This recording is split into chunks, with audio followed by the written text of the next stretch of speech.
How's everybody doing today? I'm doing all right. I'm hoping I don't pass out up here. And for once, I'm not nervous to be up here. I'm nervous about something else, so maybe this is a good thing. There's a verse in the Bible in Proverbs 16:9. It's a man's heart deviseth his way, but the Lord directeth his steps. When I read this verse, I can't help but think of a saying that's pretty well known. If you want to hear God laugh, tell him your plans. I don't think God actually finds humor when our plans fall through, when things don't go according to how we think they should. But I do think maybe God chuckles when we think we have our life figured out, but he knows what's in store for us. And that's kind of what I want to talk about, life not going accordingly to plan and everything like that. Now, raise a hands real quick just to make sure I'm talking to a good crowd about this. Nobody's life here has gone perfectly according to plan, right? I want to talk to you afterwards and know your secret, okay? But life seems to be going well and everything like that. And then, of course, we hit a dead end or we hit a fork in the road. Me personally, I prefer a dead end because once you hit a dead end, you know the direction you have to go. You have to turn around, figure your way out from there.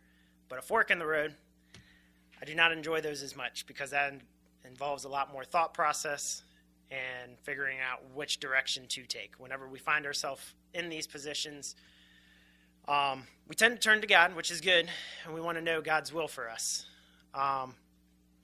When we do that, we tend to ask questions like, what do you want me to do, God? Where do you want me to go? When will all this be clear to me? And when you think about it, all those questions, when, what, where, a lot of them have me, I, and they turn out to be selfish. We're not really thinking. We may have a good intention in mind, but what we end up doing is being selfish in our thoughts, trying to figure out what we're supposed to do because we just want direction. We want to feel at ease where we're going in life. But if you'll turn over to Isaiah 30 and verse 21.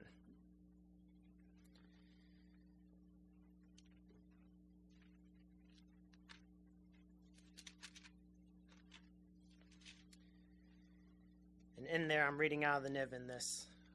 It says, whether you turn to the right or to the left, your ears will hear a voice behind you saying, this is the way, walk ye in it.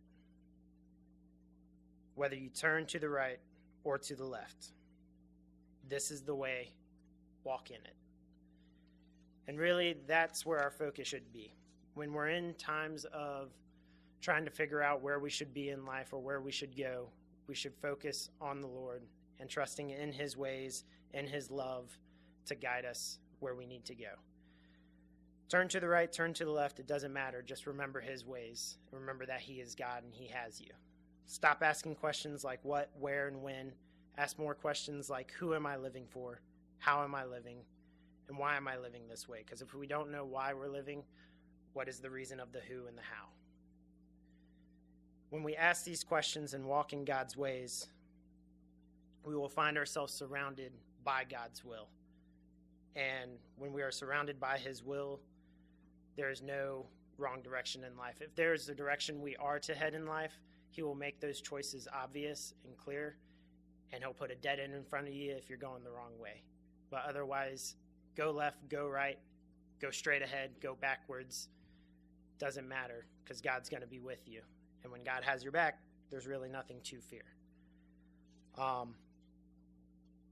I don't know personally what I'm supposed to do, where I'm going to end up in this life, or when it's all going to come to fruition. I don't know God's will for me. But I know the best way to find God's will for me. And it's a narrow path and it leads to a straight gate. So let go of all your thoughts and concerns. Take your Father's hand. Walk with him, walk in his love, and in his ways.